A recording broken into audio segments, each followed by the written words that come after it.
E aí, galera, beleza? Hoje eu vou mostrar para vocês algumas dicas bem simples, mas que fazem toda a diferença e podem nos ajudar bastante em como estruturar melhor o nosso código CSS e HTML. Bora lá então? Vamos começar então com a sigla DRY. O que seria DRY?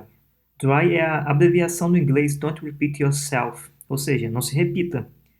Tá, mas e o que isso significa em CSS, HTML? A ideia é basicamente você não repetir estilos dentro do seu CSS. Olha esse exemplo aqui.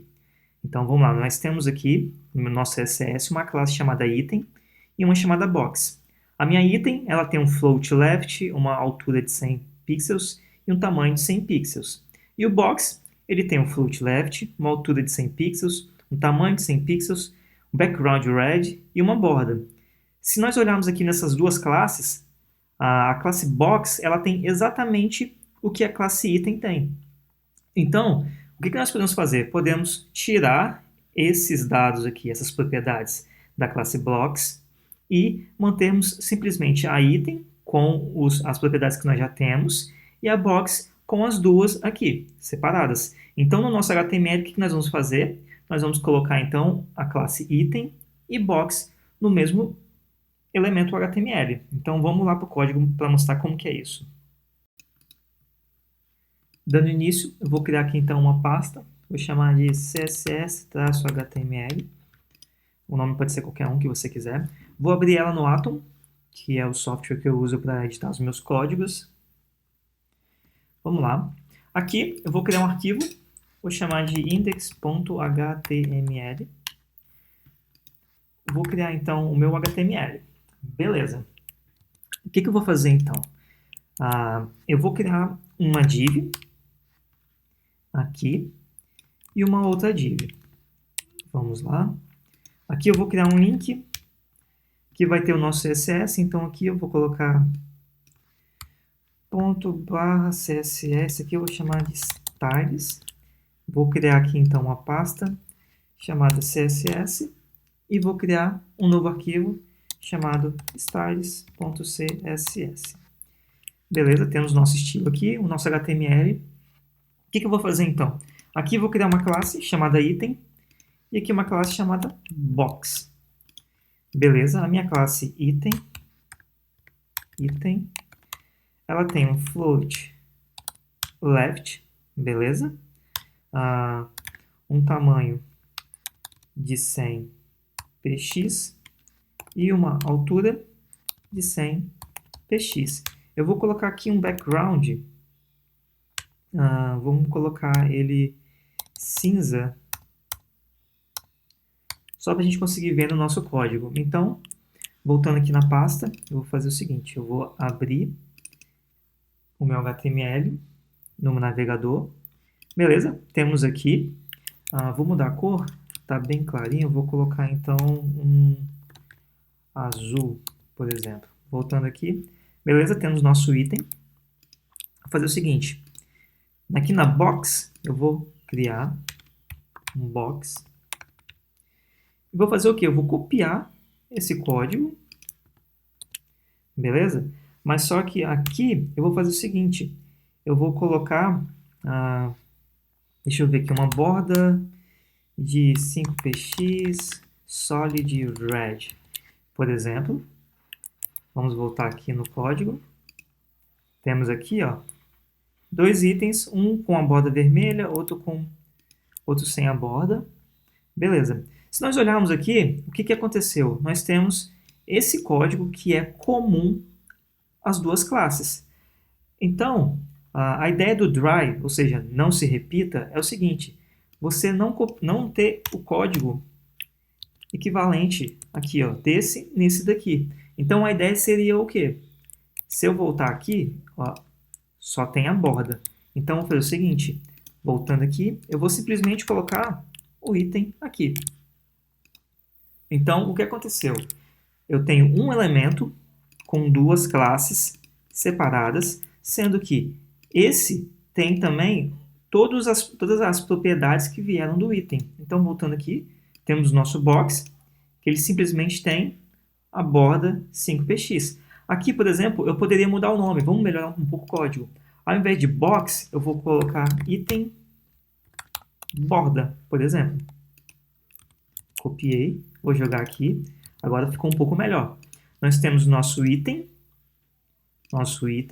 e aqui o item borda. Quer dizer o quê? O item borda, ele é item, mas só que ele tem uma borda. O item, somente ele não tem a borda. Então, voltando aqui, ó, viu? Exatamente a mesma coisa. Aqui a gente já renomeou também a classe para um nome um pouco melhor de entendimento. Então, o item e o item borda.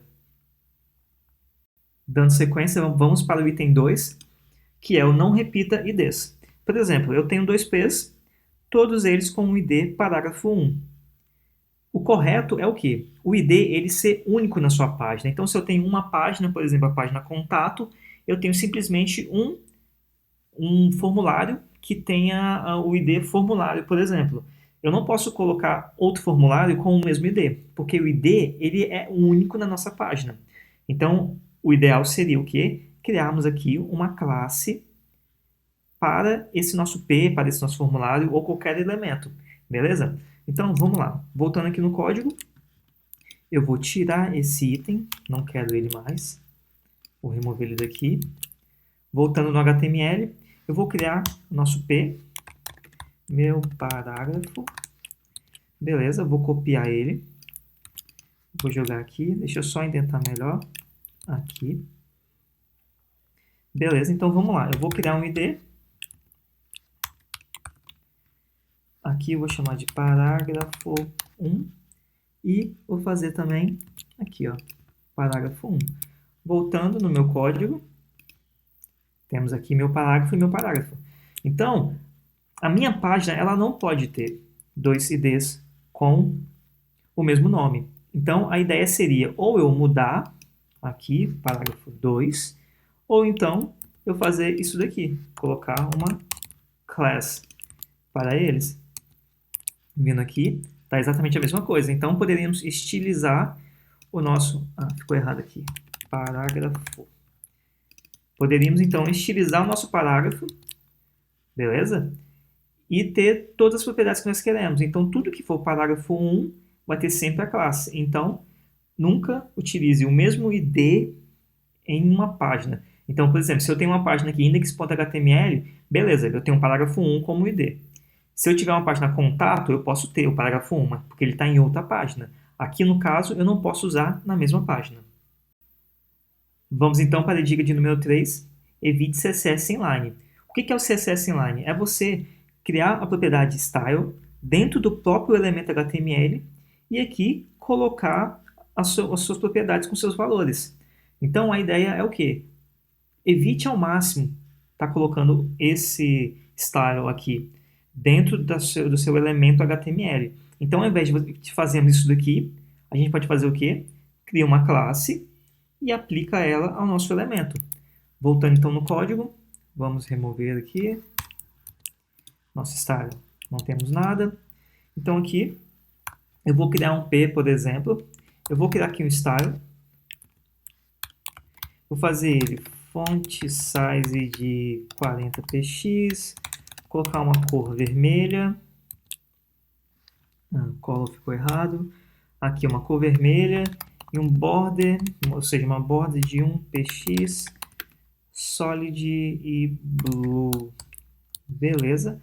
Aqui eu vou escrever alguma coisa. Meu parágrafo.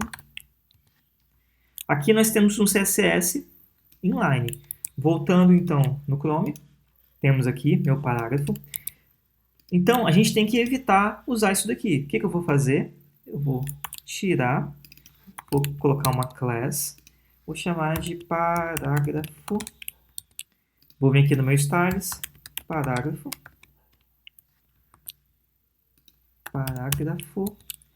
E coloquei então aqui o meu código. Voltando no Chrome, exatamente a mesma coisa. Mas só que temos uma classe agora separado. Isso é bem melhor porque imagina que se nós tivéssemos uma outra classe, por exemplo, contato.php, .html, na verdade, ou PHP, tanto faz. E nós tivéssemos o nosso código aqui, o código inline, e tivéssemos que depois que mudar esse parágrafo em todos os nossos arquivos. Teremos que entrar em cada um e mudar o style em cada P, certo? Desse jeito, utilizando um arquivo CSS, fica bem melhor, porque a gente muda somente aqui e automaticamente já vai ser aplicado em todas as nossas páginas. Dando sequência, então, a gente entra no item 4, que é evite o uso do importante. Para quem não sabe, com o CSS nós podemos utilizar esse valor aqui, ó, importante. O que ele faz? Ele sobrescreve qualquer valor que venha. Por exemplo, aqui nós temos o item com tamanho de 100 pixels. Então, colocando esse importante aqui, se nós tivéssemos outro item com, sei lá, um tamanho de 50 pixels, esse daqui seria mais importante que ele. Beleza? Vamos então fazer alguns testes aqui no nosso código. Eu vou utilizar o mesmo parágrafo que nós temos aqui, ó, parágrafo. Ele tem aqui font size 40px, uma cor vermelha e uma borda azul. Voltando aqui no código, beleza? Está aqui vermelho, borda. O que eu vou fazer então? Eu vou pegar aqui, eu vou criar uma nova classe, eu vou chamar de parágrafo verde, por exemplo. Vou copiar o código, vou vir aqui e vou colocar parágrafo verde e vou colocar a cor dele de verde. Vamos dar uma olhada aqui. Beleza. Se eu fizer isso daqui, ó, tirar o meu parágrafo verde, colocar ele antes, o que vai acontecer? Tá vendo? O verde ele foi sobrescrito pelo vermelho. Por quê? Porque como o CSS ele é um estilo de folha em cascata, quer dizer que o último código vai prevalecer em relação ao anterior. Mas e se eu fizer isso daqui? Colocar um importante. Vamos ver o que vai acontecer. Viu? Mesmo o meu código estando primeiro que o vermelho, o verde tem um importante. Então, ele está dizendo para o meu código CSS o quê? Olha, independente do que aconteça, eu quero que esse parágrafo seja verde. Então, aqui, ó, tá vendo? Ele está verde. Então, o que acontece? Eu não preciso usar esse importante aqui. Ele não é tão necessário. Por quê? Eu posso simplesmente colocar o meu código aqui e salvar. Viu? Teve exatamente o mesmo efeito sem o uso do importante. Por que teve o mesmo efeito? Porque nós temos o parágrafo aqui no início, nesse primeiro bloco, e o verde logo em seguida. Então, ele vai sobrescrever a nossa cor vermelha que está aqui. Finalizando então o nosso vídeo, como estruturar melhor o seu código CSS e HTML, nós falamos algumas dicas bem simples e básicas mesmo, mas só que para quem está começando a codificar HTML, CSS, a aprender a criar sites, às vezes é algo que não é tão óbvio assim. Você vai aprender de acordo com o tempo, de acordo com o que você for fazendo. Mas só que são algumas coisas bem simples e básicas que vão fazer completamente diferença quando você estiver criando o seu código. Então, eu espero que tenha gostado.